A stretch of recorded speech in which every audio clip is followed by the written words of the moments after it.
Os Estados Unidos da América e a China estão investindo pesado na Indonésia, tentando garanti-la como aliada. Por quê? Porque a Indonésia vai desequilibrar a balança de poder na Ásia? A Indonésia fica entre os oceanos Índico e Pacífico, o que significa que ela exerce grande influência sobre algumas das rotas marítimas de comércio mais importantes do mundo. À medida que as tensões entre os Estados Unidos da América e a China aumentam, esse arquipélago, com mais de 17 mil ilhas, se encontra no centro de uma competição de alto risco. Ambas as superpotências reconhecem que a aliança da Indonésia pode determinar o futuro das relações Ásia-Pacífico. O que faz a Indonésia ser tão atraente? Seu potencial econômico, vastos recursos naturais e capacidades militares em crescimento são apenas o começo da história. Se eu pedisse para você listar as melhores histórias de crescimento econômico deste século, provavelmente começaria citando a China. Depois disso, talvez Vietnã, Índia ou Etiópia. A Indonésia também merece estar na lista. Desde que saiu da crise financeira asiática de 1997, o país passou por uma transformação notável. Hoje é uma potência emergente que está remodelando o cenário econômico do Sudeste Asiático. Considere isto. A economia da Indonésia cresceu 10 vezes em pouco mais de 20 anos. A previsão é que alcance um produto interno bruto de 1,5 trilhão até o final de 2024. Chegar à 16ª maior economia mundial trouxe avanços significativos na redução da pobreza. A pobreza na Indonésia caiu pela metade desde 1999. É incrível considerando que falamos de uma população de mais de 275 milhões de pessoas. O que está impulsionando essa expansão econômica? A resposta está na mudança estratégica da Indonésia de exportação de matérias-primas para indústrias de valor agregado. No início dos anos 2000, o crescimento da Indonésia foi impulsionado pelas exportações de commodities. À medida que a economia da China crescia, ela se tornou uma importadora voraz de cobre, petróleo, gás e carvão indonésios. No entanto, a liderança do país reconheceu as limitações desse modelo e implementou políticas ousadas para diversificar e fortalecer a economia. O presidente indonésio Joko Widodo proibiu recentemente a exportação de níquel bruto para desenvolver a indústria de processamento local. Os resultados foram transformadores. Estimativas sugerem que a capacidade de fundição de níquel do país aumentou de apenas 16 milhões de toneladas por ano em 2018 para mais de 100 milhões de toneladas por ano em 2023. Hoje, o país produz mais níquel que todas as demais nações somadas, tornando-se central na indústria de veículos elétricos. Com a mineração e o processamento de níquel, Widodo tornou a Indonésia a peça-chave da cadeia global de suprimentos. E essa manufatura de valor agregado cria empregos, torna a economia indonésia mais resiliente e atrai investidores a buscar mais oportunidades de investimento no país. Mas o renascimento econômico da Indonésia não se limita aos recursos naturais. O país também criou uma economia digital próspera. A Indonésia agora ostenta a maior indústria de comércio eletrônico do Sudeste Asiático, superando de longe a de seus vizinhos. Para comparar, o comércio eletrônico da Indonésia é 6 vezes maior que o das Filipinas. O boom digital criou um ecossistema de startups vibrante. A Indonésia abriga 15 startups avaliadas em mais de US$ 1 bilhão cada, um número que supera todos os outros países do Sudeste Asiático, exceto Singapura. Esses unicórnios não só criam riqueza, eles estão impulsionando a inovação, atraindo talentos globais e posicionando a Indonésia como um polo tecnológico para rivalizar com centros já estabelecidos em toda a Ásia. Isso é resultado de políticas econômicas indonésias feitas para atrair investimentos estrangeiros. Se um investidor quiser vir para a Indonésia, vá em frente. Venha para a Indonésia. Em 2023, a Indonésia ostenta a economia que mais cresce no Sudeste Asiático e uma das que mais crescem no mundo. Além disso, a Indonésia conta com uma força de trabalho jovem e dinâmica, em contraste com as economias asiáticas já estabelecidas, que são envelhecidas e estagnadas. A economia da Indonésia é a base de seu poder geopolítico, mas sua localização estratégica abre outra oportunidade significativa. À medida que as tensões entre os Estados Unidos e a China aumentam, A Indonésia se encontra em uma posição única para moldar o futuro da Ásia. Mas como um país com poder militar limitado exerce tanta influência? A resposta está na política de não alinhamento de longa data da Indonésia. Baseada na Conferência de Bandung de 1955, essa abordagem permitiu à Indonésia preservar a independência sem se alinhar permanentemente a grandes potências.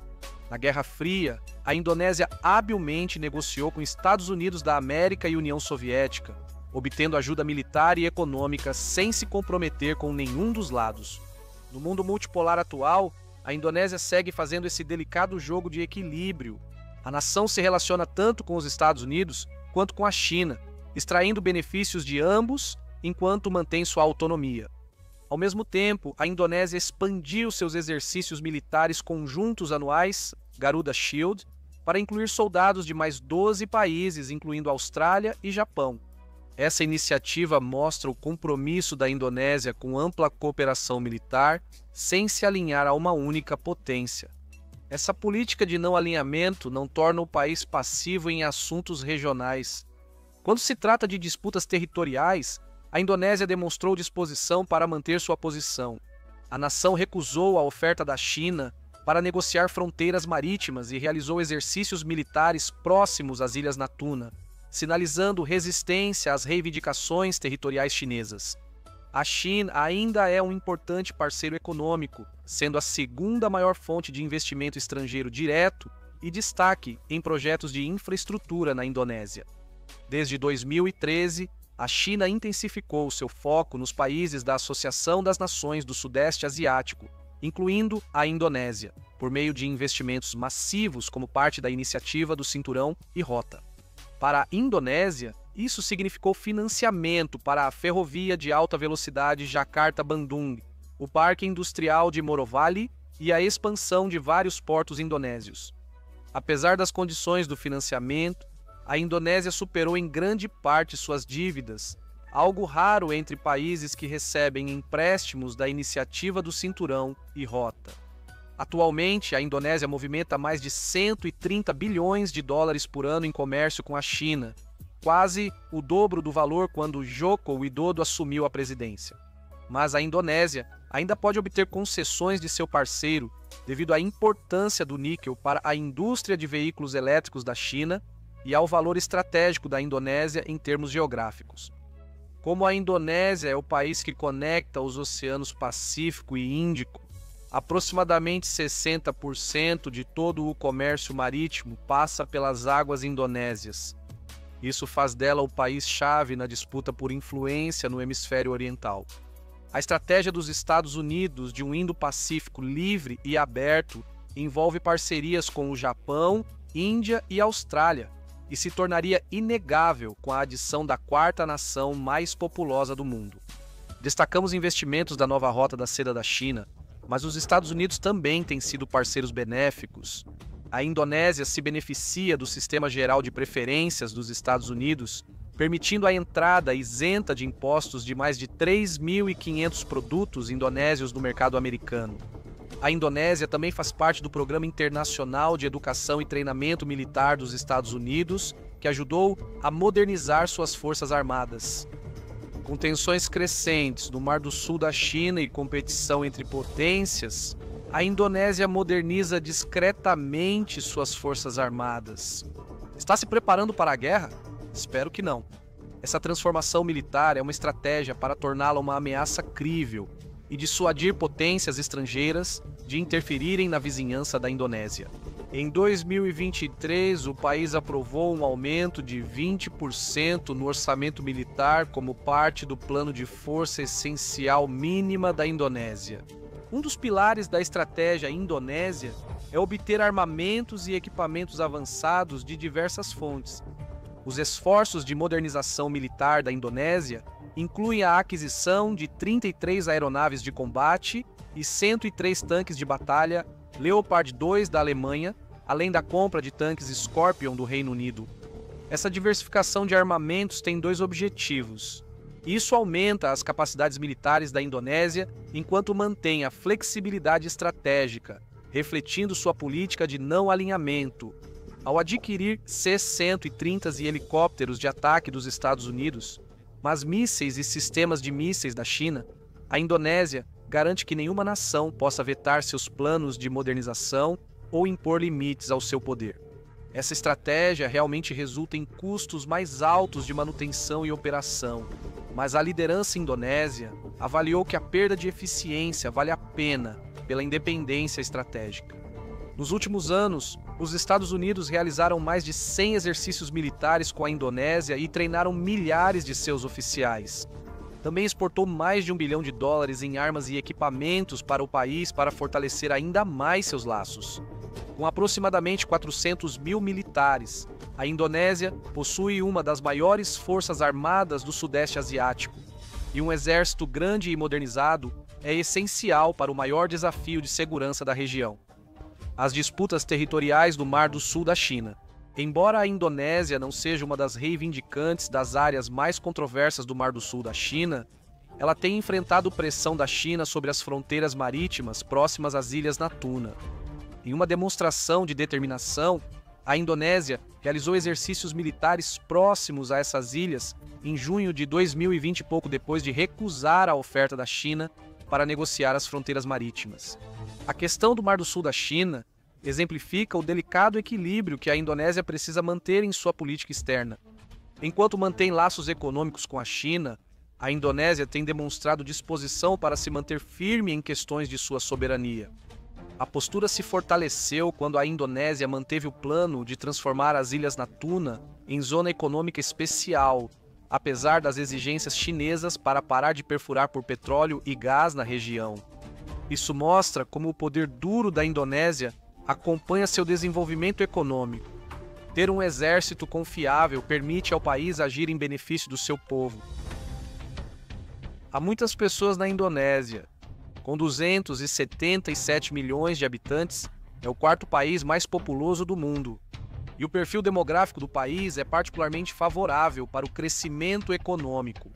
Ao contrário de muitas nações desenvolvidas que enfrentam o envelhecimento da população, a Indonésia conta com uma força de trabalho relativamente jovem.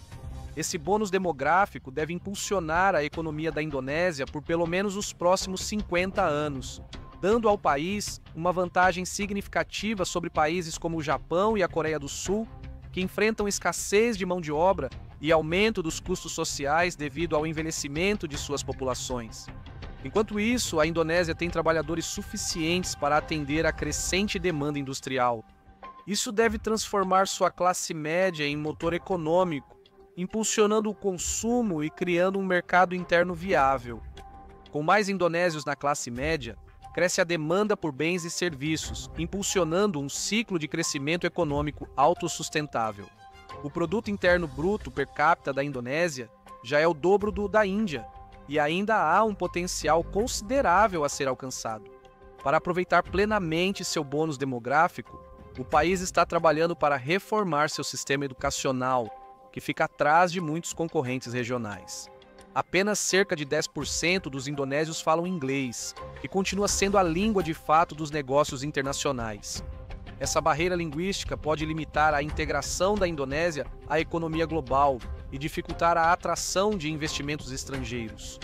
O progresso tem sido mais lento do que o desejado, e a Indonésia ainda fica atrás de rivais regionais como a Índia em termos de força de trabalho que fala inglês.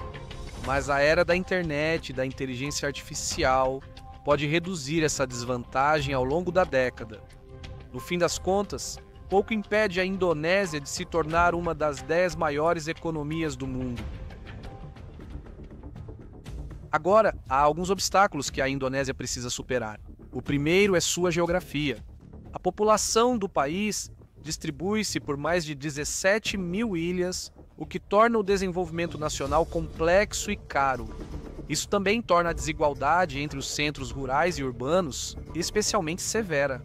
Java, a ilha mais densamente povoada, produz cerca de 56% de todo o arroz da Indonésia e abriga mais da metade da população do país, apesar de representar menos de 7% de toda a área terrestre da Indonésia. Essa concentração de população e atividade econômica apresenta tanto oportunidades quanto desafios para o desenvolvimento nacional equilibrado. Além disso, a capital, Jacarta, está afundando no oceano e enfrenta graves riscos de inundação. Previsões indicam que Jacarta pode estar submersa até 2050 pelo aumento do nível do mar. A solução do governo, um grande paredão marítimo, deve custar cerca de 40 bilhões de dólares e enfrenta controvérsias sobre desapropriações, questões ambientais e riscos de segurança.